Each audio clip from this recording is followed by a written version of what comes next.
रंजन और तितली एक दूसरे से शादी करने के लिए घर से भाग आए, लेकिन बीच रास्ते में तितली का मन बदल गया। उसने रंजन को वापस घर जाने के लिए कहा। इस बात पर दोनों में थोड़ी सी बहस होती है, क्योंकि भागने का प्लान भी तितली का था और अब वापस भी उसे ही जाना है। दोनों बीच सड़क पर आधी रात को टेम्पो में बैठ के झगड़ ही रहे थे कि उन्हें एक कांस्टेबल देख लेता है। वो दोनों को पुलिस स्टेशन ले आया। थानेदार ने फिर दोनों के घर वालों को बुलाया। तितली के पिताजी मिश्रा तो रंजन को जेल में डलवाना चाहता है, लेकिन लड़का लड़की बालिग है और थानेदार समझदार। थानेदार ने मिश्रा से कहा कि दोनों की शादी करवा दो, अगर ये दोबारा भागे तो वो कुछ नहीं करेगा। रंजन बेरोजगार था और मिश्रा को कुछ ज्यादा खास पसंद भी नहीं था, लेकिन अब जब बात भागने तक आ गई तो उसने सभी के सामने शर्त रखी कि अगर रंजन 2 महीने में सरकारी नौकरी लग गया तो वो उसकी शादी तितली से करवा देगा, लेकिन अगर नहीं लग पाया तो वो उनके घर के आसपास भी नहीं भटकेगा। ये शर्त तितली के साथ साथ रंजन के घर वालों को भी मंजूर थी, लेकिन रंजन को बहुत ज्यादा संकोच था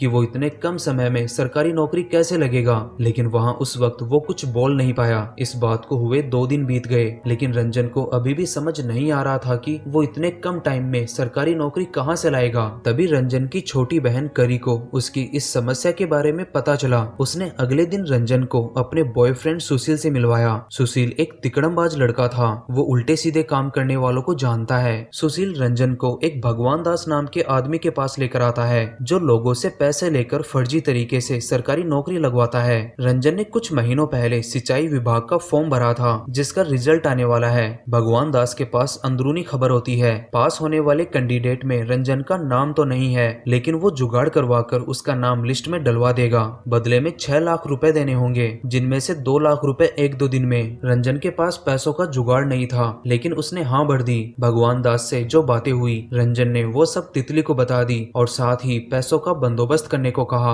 तितली ने घर से अपनी माँ का सोने का हार चोरी करके उसे गिरवी रख दिया। हार से जो पैसे मिले वो सब उसने रंजन को दे दिए और रंजन ने भगवान दास को पैसे देने के बाद उसे उम्मीद थी कि उसकी सरकारी नौकरी लग जाएगी और तितली के साथ उसकी शादी भी हो जाएगी। लेकिन 4-5 दिन बाद रंजन को उसके मामा जी और दोस्त से पता चला कि भगवान दास पैसे लेकर भाग गया। उसका ऑफिस और फोन 3 दिन से बंद है। ये बात पता चलते ही रंजन को बहुत झटका लगा। उसने उसके ऑफिस के आसपास लोगों से पता किया, लेकिन किसी को कुछ नहीं पता। रंजन और तितली की सारी उम्मीद मिट्टी में मिल गई। इस बात का दुख रंजन से ज्यादा तितली को था, क्योंकि पैसे भी गए, हार भी गया और शादी भी ना हो पाएगी। अगले दिन रंजन गहन चिंतन में घर के पास वाली दुकान पर बैठा था। तभी उसे पता चला इस दुकान के मालिक ने महादेव से मन्नत मांगी है कि अगर वो दादा बन गया तो अपना सर मुड़वा लेगा। उसकी बात सुनकर रंजन को भी एक आइडिया आया, क्यों ना वो भी सरकारी नौकरी के लिए मन्नत मांग ले। वो तुरंत मन्नत मांगने महादेव के मंदिर गया, लेकिन उसे कुछ भी समझ नहीं आ रहा था कि वो सरकारी नौकरी के बदले क्या मन्नत मांगे। इसलिए वो मंदिर के पास बैठे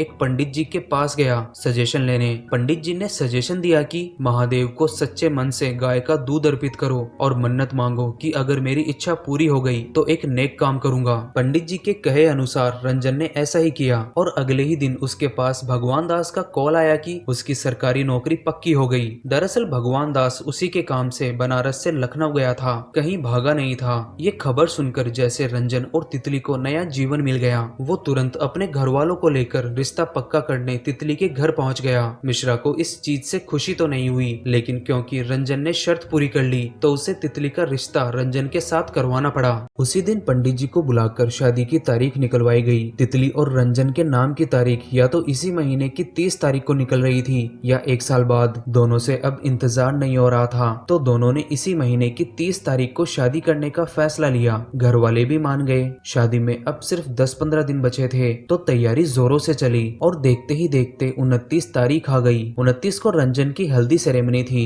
और अगले दिन 30 को बारात। दोनों अपनी शादी से बहुत खुश थे। रंजन ने धूमधाम से अपनी हल्दी सेलिब्रेट की और रात को सो गया। रंजन अगली सुबह खुशी खुशी उठा कि आज उसकी बारात है, लेकिन जब वो अपने रूम से बाहर आया तो उसने देखा सभी लोग फिर से हल्दी सेरेमनी की तैयारी कर रहे हैं। रंजन ने अपनी माँ से कहा, आज तो 30 तारीख है, शाम को बारात है, तो वो लोग हल्दी की तैयारी क्यों कर रहे हैं। इस पर उसकी माँ ने समझाया कि आज 29 तारीख है, बारात कल की है। रंजन ने अपने फोन में तारीख चेक की, उसमें भी 29 ही थी। अलग अलग लोगों से कंफर्म किया, सभी का जवाब एक ही था। अंत में रंजन को लगा उसने शायद कोई बहुत ज्यादा रियलिस्टिक सपना देख लिया होगा। उसे भी यकीन हो गया आज 29 ही है। शाम को मामा मामा जी ने रंजन के लिए बैचलर पार्टी का इंतजाम किया। पार्टी में रंगारंग कार्यक्रम हुआ और पार्टी के बाद रंजन घर आकर सो गया। अगले दिन दोबारा जब वो जागा, लोग फिर से हल्दी की तैयारी कर रहे थे। उसने फिर से तारीख चेक की, आज 29 थी। ये देख के रंजन का सर चकरा गया। उसे समझ नहीं आ रहा था कि उसके साथ ये क्या हो रहा है। वो सभी से यही कहता फिर रहा था कि पिछले 2 दिन से उसकी 30 तारीख नहीं आ रही।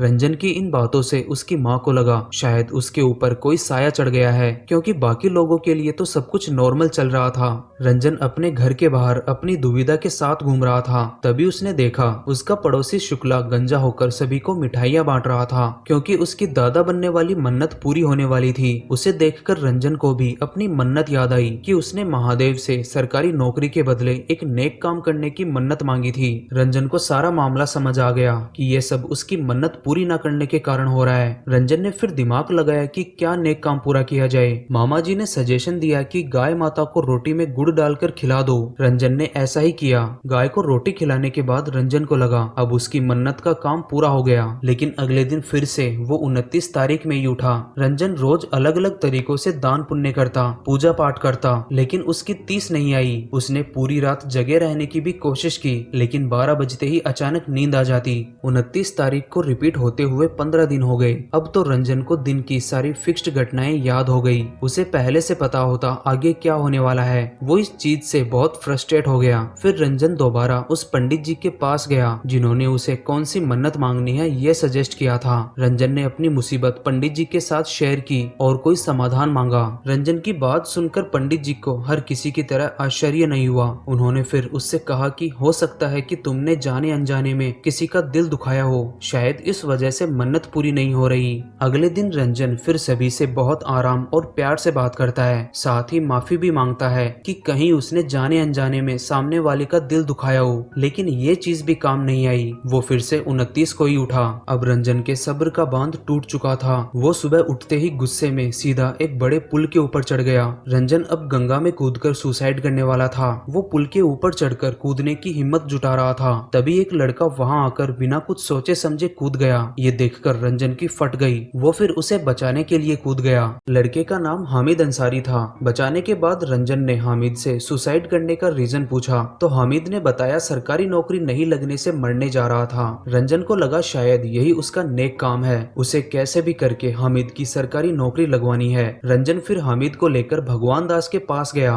भगवान दास ने हामिद की सारी डिटेल्स पूछी और बाद में कहा कि पैसे देकर काम हो जाएगा। पैसे देने की बात पर हामिद ने साफ साफ मना कर दिया कि वो कोई फर्जी तरीके से नौकरी नहीं लगेगा। इस पर भगवान दास ने उसे अपने ऑफिस से बाहर भेज दिया। हामिद के जाने के बाद भगवान दास ने रंजन को बताया कि ये वही कैंडिडेट है जिसकी जगह तुम्हें नौकरी मिली है। अगर तुम अपनी नौकरी छोड़ दोगे तो इसे अपने आप नौकरी मिल जाएगी। ये बात सुनकर रंजन को थोड़ा शौक लगा। मतलब अब नेक काम करने के लिए अपनी खुशियां दांव पर लगानी पड़ेगी। रंजन के लिए ये धर्म संकट जैसा था। अगले दिन उसने ये पूरी कहानी दोबारा तितली और अपने मामा जी को सुनाई और साथ ही हामिद के लिए नौकरी छोड़ने की बात कही। नौकरी छोड़ने की बात पर तितली उससे झगड़ने लगी। रंजन को अब कोई बीच का रास्ता निकालना होगा। रंजन रोज हामिद को बचाने पहुंच जाता और उसे अलग अलग ऑफर देता ताकि दोनों की बात बन जाए। रंजन ने पैसे, अपनी सैलरी में हिस्सा, आउट ऑफ इंडिया नौकरी दिलाने की बात सब कुछ ऑफर करके देख लिया, लेकिन हर बार हामिद का जवाब यही था कि उसे उसकी मदद की जरूरत नहीं है। रंजन को अब समझ नहीं आ रहा था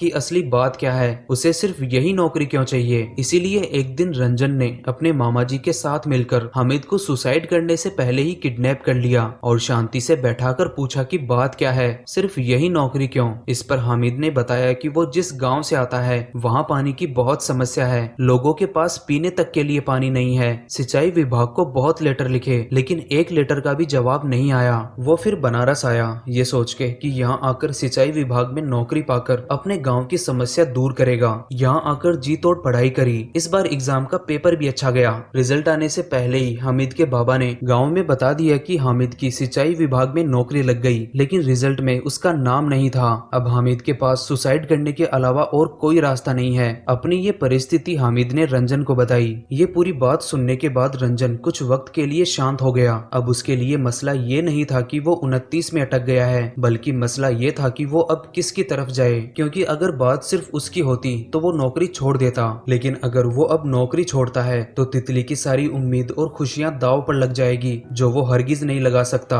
और अगर नौकरी नहीं छोड़ता है तो वो हामिद की मौत का जिम्मेदार होगा और उसके पूरे गांव की मायूसी का भी। अगले दिन रंजन महादेव के मंदिर गया, ये सोचकर कि शायद उसे वहां अपनी दुविधा का कोई समाधान मिल जाए। तभी उसके पास वो पंडित जी दोबारा आते हैं। रंजन को दुविधा में देख उससे इसका कारण पूछते हैं। रंजन ने सब कुछ बता दिया। इस पर पंडित जी उसे बोलते हैं कि तुम्हें बस ये चुनना है कि सही क्या है और गलत क्या है, उसके बाद बस कर्म करो, फल की चिंता मत करो। रंजन को उनकी बातें समझ आ गई। वो सीधा हामिद के पास गया और उसे उसकी नौकरी लौटा दी। रंजन की जब अगली सुबह आंख खुली तो उसने देखा फाइनली 30 तारीख आ गई, लेकिन 30 तारीख आने के बाद जो खुशी उसे होनी चाहिए थी वो उसे हो नहीं रही थी। नौकरी छोड़ने वाली बात मामा जी के अलावा किसी को नहीं पता थी। रंजन ने जब ये बात तितली और अपने पापा को बतानी चाहिए तो मामा जी ने रोक लिया और कहा कि एक बार शादी हो जाने दो, बाद में सभी को बता देंगे। रंजन बारात ले जाने की तैयारी तो कर रहा था, लेकिन उसके मन में ये खलल भी थी कि वो सभी को अंधेरे में रखकर शादी नहीं कर सकता।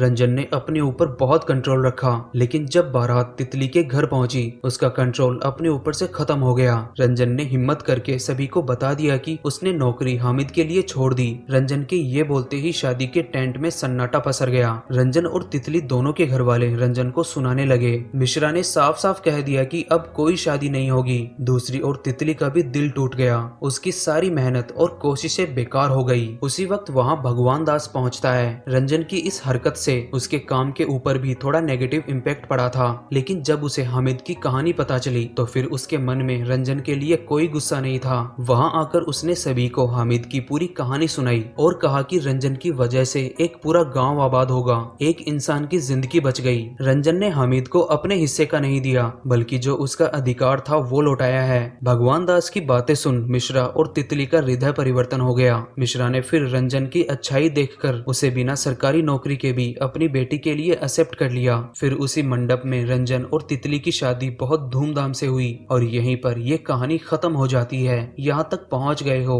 तो वीडियो को लाइक करें, चैनल पर पहली बार आए हैं तो चैनल को सब्सक्राइब करें और बेल आइकन को भी जरूर प्रेस करें। तो मिलते हैं अगले वीडियो में एक नई कहानी के साथ।